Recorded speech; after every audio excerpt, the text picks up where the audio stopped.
Hello friends, good evening. कैसे हैं आप सब?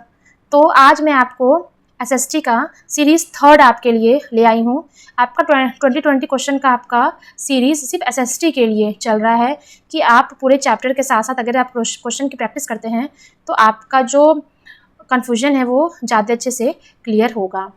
तो आइए बिना टाइम वेस्ट किए हम लोग स्टार्ट करते हैं। 71 क्वेश्चन मैंने पिछले क्लास में 17 क्वेश्चन तक पढ़ा चुकी हूँ मैं।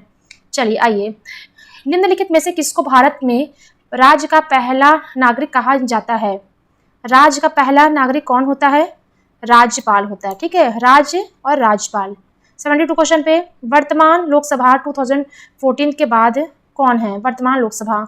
यहाँ पे देखिए, यहाँ पे इसका आंसर तो आपका होगा 72 का आंसर नंबर 4। ठीक है, आंसर नंबर 4। देखिए, भारत का वर्तमान राष्ट्रपति कौन है? ये देखिए, ये जो पेपर है ये 2018 का है। तो ये आपका पुराना है और इस समय आपकी जो राष्ट्रपति हैं वो आपकी हैं द्रौपदी मुर्मू। ठीक है, द्रौपदी मुर्मू। ठीक है, प्रेजेंट। तो आपका करंट प्रेसिडेंट भी आपका आ सकता है, करंट प्रेसिडेंट ऑफ इंडिया। ठीक है, तो ये मत करिएगा कि आप who is the current president of India पढ़े हैं तो आप इसमें से साइन कर देंगे, नहीं, वहाँ पे आपका आएगा द्रौपदी मुर्मू। तो 73 का आंसर आपका क्या होगा? 73 का आंसर नंबर 4 रामनाथ कोविंद। ठीक है, चलिए, भारत के संविधान में निम्नलिखित में से किसका उल्लेख नहीं किया गया है?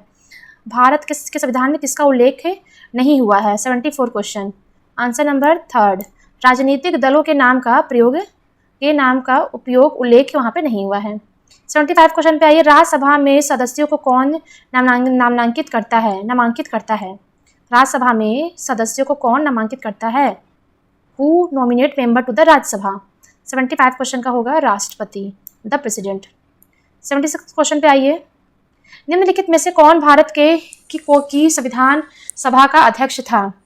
76, तो इसका सब लोग जानते हैं, डॉक्टर राजेंद्र प्रसाद।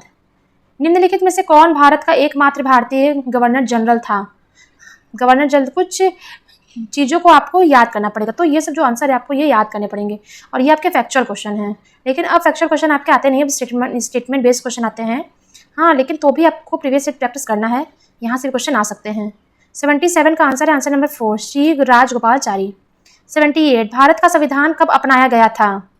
78, तो ये हुआ था 26 नवंबर 1949 को अपनाया गया था और 26 जनवरी 1950 में, ठीक है, 1950 में इसे लागू कर दिया गया था। ठीक है, इसे लागू कर दिया गया था।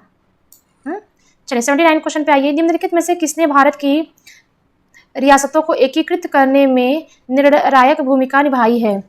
79 का आंसर होगा आपका सरदार वल्लभ भाई पटेल। 18 क्वेश्चन पे आइए, आपके 10th क्वेश्चन और है, निम्नलिखित में से कौन भारत के संविधान की समवर्ती सूची के मामलों में कार्य करता है? 80 क्वेश्चन का है, 1 केंद्र सरकार और राज्य सरकार। ठीक है, केंद्र सरकार और राज्य सरकार ही हैं जो कि संविधान के समवर्ती सूची के मामले में कार्य करता है। 81 निम्नलिखित में से कौन भारत के संविधान सभा में मसौदा समिति के अध्यक्ष थे? मसौदा समिति मतलब ड्राफ्टिंग कमेटी। ड्राफ्टिंग कमेटी के अध्यक्ष कौन थे? आपके doctor BR Ambedkar. Very good. अगर आप प्लीज़ मेरे चैनल पे फर्स्ट टाइम है तो मेरे चैनल को लाइक शेयर सब्सक्राइब कर लीजिएगा। 82 क्वेश्चन पे आइए, 18वीं सदी में किसके नेतृत्व में बंगाल धीरे धीरे मुगल नियंत्रण में अलग हो गया? किसके में हुआ? 82 क्वेश्चन का आपका होगा मुर्शिद कुली खान। मुर्शिद कुली खान के वजह से जो मुगल थे वो धीरे धीरे नियंत्रण से अलग हो गए थे। चलिए, 83 क्वेश्चन पे आइए, निम्नलिखित में से किस गवर्नर जनरल ने फैसला किया कि बहादुर शाह जफर आखिरी मुगल सम्राट होंगे और उनकी मृत्यु के बाद किसी भी वंशज को शासक के रूप में पहचाना नहीं जाएगा? तो कौन है? 83 का आंसर होगा लॉर्ड कैनिंग। लॉर्ड कैनिंग के बाद वो आखिरी वंशज थे सम्राट के और उसके बाद कोई भी उनके वंशज का राजा नहीं बनेगा, वो आखिरी होंगे। किस गवर्नर जनरल ने घोषित किया कि अवध पर गलत तरीके से शासन किया जा रहा है और उचित प्रशासन सुनिश्चित करने के लिए ब्रिटिश शासन की आवश्यकता थी?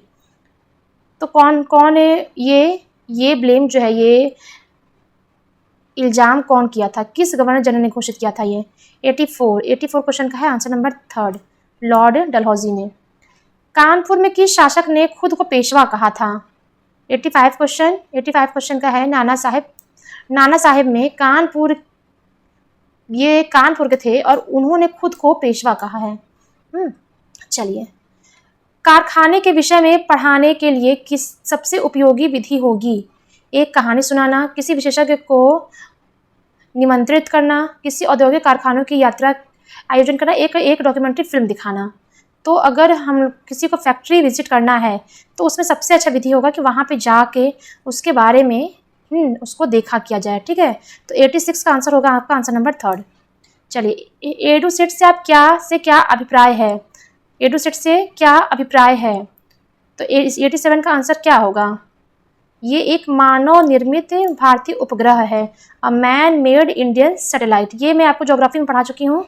प्लीज़ आप मेरे चैनल पे जाके उसे में प्लेलिस्ट है, आप उसे जाके देख सकते हैं। 88 क्वेश्चन पे आइए। पंचवटी और बीजक में निम्नलिखित में से किस महान हस्ती के छंद और विचारों को संरक्षित किया गया है? पंचवटी और बीजक। तो इसके कौन थे? 88 के हैं कबीरदास। ठीक है, 2 क्वेश्चन आपके और हैं। एलोरा की गुफा की भित्ति चित्र इसे विष्णु को नरसिंह अथवा पुरुष सिंह के रूप में दिखाया गया है, किस काल की कृति है? ये एलोरा का जो गुफा है उसमें विष्णु जी को नरसिंह के रूप में दिखाया गया है। तो 89 का आंसर आपका होगा राष्ट्रकूट काल में ऐसा हुआ है। ये आपका लास्ट क्वेश्चन है। निम्नलिखित में से कौन सा संगठन उपनिषद में आस्था रखता है? संगठन उपनिषद में आस्था रखता है रामकृष्ण मिशन ने ही हैं ऐसे जो कि उपनिषद में आस्था रखते हैं। और कोई नहीं, ठीक है। तो आई होप आपको मेरा वीडियो पसंद आया होगा, तो प्लीज़ इसे लाइक शेयर सब्सक्राइब कर लीजिएगा।